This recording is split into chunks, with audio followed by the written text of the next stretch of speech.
Ako po si Alfredo Rollo, 56 years old.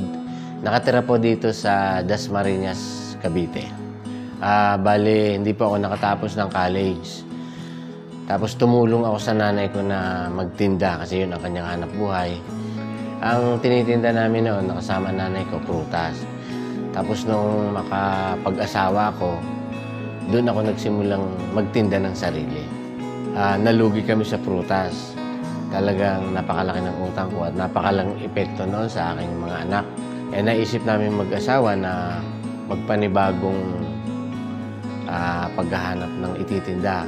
Naisip namin magtinda kami ng gulay kasi noong panahon na yon mabili ang gulay. Parang naisip namin na ito ang itinda natin, maaaring mag-click. Noong pong nag-umpisa kami pagugulayan, palibasa galing kami sa shutdown, sa bankrupt. Nangutang lang kami ng puhunan sa mga katabi namin. Pagkakabenta, bayad, benta, bayad. Parang unti-unti namin pinagugulong yung puhunan na inutang namin hanggang sa unti-unti, lumalaki naman siya. Dumating yung punto na ako na ang bumabiyahe. Tapos yung mga katabi ko, sila na yung humahango sa akin ng gulay. Noong malakas na yung gulay namin, kumuha ko ng mga tauhan. Kumikita naman kami ng malaki. Hanggang noong mahalata ko na niloloko ko ng mga tao ko, pinalitan ko sila. Buti na lang, hindi ako tinigilan sa pagsusupply tuloy-tuloy kahit malaki yung utang ko. Doon uli nag-umpisa na umangat. Nabayaran ko yung mga utang ko.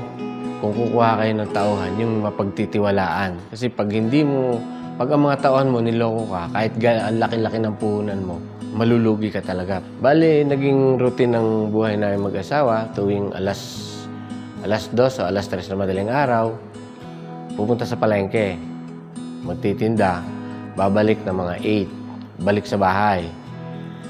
Tapos, pagdating ng 3 o'clock ng hapon, balik uli ng palengke hanggang 8 uli ng gabi.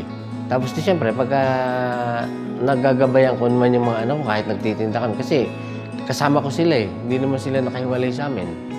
Bawa, yung mga pangailangan, makikita ko rin kung anong pangailangan na aking mga anak. Yun naman sa tinda namin, bawa, yung customer nagre-reklamo, nagagalit, pinapalitan namin yun. Halimbawa, may nireklamo na sira, na i-deliver.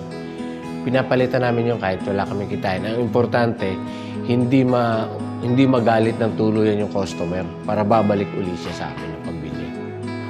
Dito po sa paggugulay namin, dito namin kinukuha lahat ng pati gastusin ng pag-aaral ng mga anak ko. Sabi, lahat-lahat sila pumapasok, mag-aaral. Nakapagtapos na sa mga anak ko 5. Tapos dito ko rin na ipundar lahat ng aking mga kabuhayan sa ngayon. Nakapagpagawa ako ng bahay dito sa Dasma at nakabili rin ako ng sasakyan. Dito ko rin nasimulan na maitayo yung aking piggery sa Magallanes.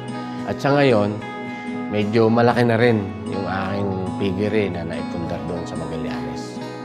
13 years na kami nagtitinda ng gulay sa puno kami mag-umpisa. Sa pagtitinda, lagi ko lang naman sinasabi, may awa ang Diyos. Doon lang ako talaga nang hawak kasi sa sarili ko, hindi ko naman kayang panghawakan yung aking kakayahan.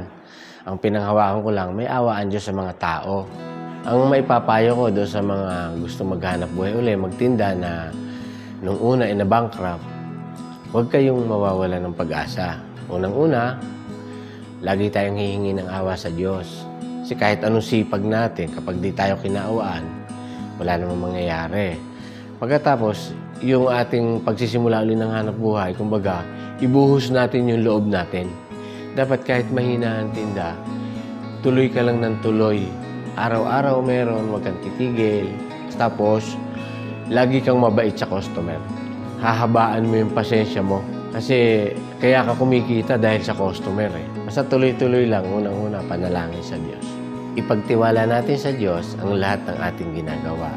Lakipan natin ng sipag at tiyaga. Laban lang.